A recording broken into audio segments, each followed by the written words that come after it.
Champions ট্রফিতে ব্যর্থতার পর তীব্র সমালোচনায় বিদ্ধ করা হচ্ছে পাকিস্তানের ক্রিকেটার থেকে শুরু করে টিম ম্যানেজমেন্টকে। এর মাঝে বিস্ফোরক এক মন্তব্য করেছেন দেশটির সাবেক অধিনায়ক শাহিদ আফ্রিদি। তার দাবি, পাকিস্তান ক্রিকেট বোর্ডের চেয়ারম্যান মহসিন নাকভি তাকে বলেছেন তিনি ক্রিকেট তেমন একটা বোঝেন না। বোর্ড প্রদানের প্রতি তাই আফ্রিদির পরামর্শ, খেলাটি ভালো বোঝেন এমন ব্যক্তিদের নিয়ে কাজ করা উচিত তার।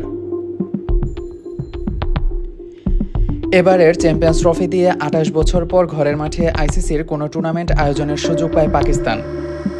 কিন্তু প্রথম ২ ম্যাচ হেরে গ্রুপ পর্ব থেকেই বিদায় নেয় মোহাম্মদ রিজওয়ানের নেতৃত্বাধীন দল। বৈশ্বিক টুর্নামেন্টে পাকিস্তানের ব্যর্থতা চলেছে অবশ্য গত কয়েক বছর ধরেই।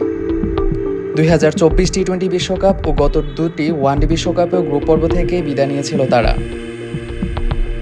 চ্যাম্পিয়ন্স ট্রফিতেও ব্যর্থতার পর পাকিস্তানের অন্তর্বর্তীকালীন প্রধান কোচ আকিব জাভেদের কৌশল ও দল নির্বাচন নিয়ে সমালোচনার ঝড় বয়ে যাচ্ছে দেশটির ক্রিকেটে।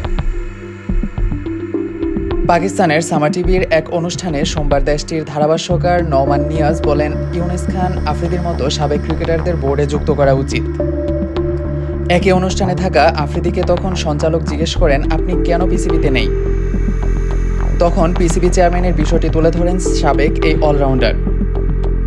তিনি বলেন, কয়েকদিন আগে আমি লাহোরে চেয়ারম্যান সাহেবের সঙ্গে দেখা করেছিলাম। গাদ্দাফি স্টেডিয়ামের মাঠ নিয়েই যে উদ্যোগ নেওয়া হয়েছে তা বেশ ভালো ও সুন্দর। তিনি কাজ করছেন ও আরও কাজ করতে চান। কিন্তু তিনি এটাও বলেন যে ক্রিকেট সম্পর্কে তিনি কিছুই জানেন না। যখন আপনি ক্রিকেট নিয়ে জানেন না, তখন আপনার উচিত ভালো টেকনিক্যাল লোকদের সঙ্গে কাজ করা, যারা খেলাটির সঙ্গে যুক্ত। গত কয়েক বছরে পাকিস্তান ক্রিকেটে ব্যাপক পরিবর্তন হয়েছে। বেশ কয়েকজন কোচ পদত্যাগ করেছেন, অধিনায়ক বদলেছে কয়েকবার। আফ্রিদির মতে পিসিবিতে অভিজ্ঞ পেশাদার ব্যক্তিদের অভাবে দলের পারফরম্যান্সের অবনতি হয়েছে। পাকিস্তানের ঘরোয়া ক্রিকেট কাঠামোকে শক্তিশালী করার প্রয়োজনীয়তাও তিনি তুলে ধরেন। আফ্রিদি বলেন, নির্বাচক কমিটি ও পরিচালকদের মধ্যে যে মুখগুলো আমরা দেখছি তার ক্রিকেট বোঝে না। তারা সবাই আমলা। ক্রিকেটের সঙ্গে তাদের সম্পর্ক কি? তারা কেন নির্বাচক কমিটিতে বসে আছেন? কেন তারা ঘরোয়া ক্রিকেট ব্যবস্থা চালাচ্ছে? সবাই পাকিস্তান দল দেখছে, ঘরোয়া ক্রিকেট কাঠামো শক্তিশালী করাও হচ্ছে না, যা উচিত। অভিভাবক ভালো হলে সন্তান আপনা আপনি ভালো হবে। আফ্রিদি বলেন, নাকভি তাকে বলেছেন যে পিসিবি তার পরামর্শ নিয়ে কথা বলছে। জবাবে বোর্ড প্রধানকে আফ্রিদি বলেন, তিনি পিসিবিতে চাকরি চান না, বরং পরবর্তী প্রজন্মের মানসিকতা পরিবর্তনের জন্য কিছু কাজ করতে চান।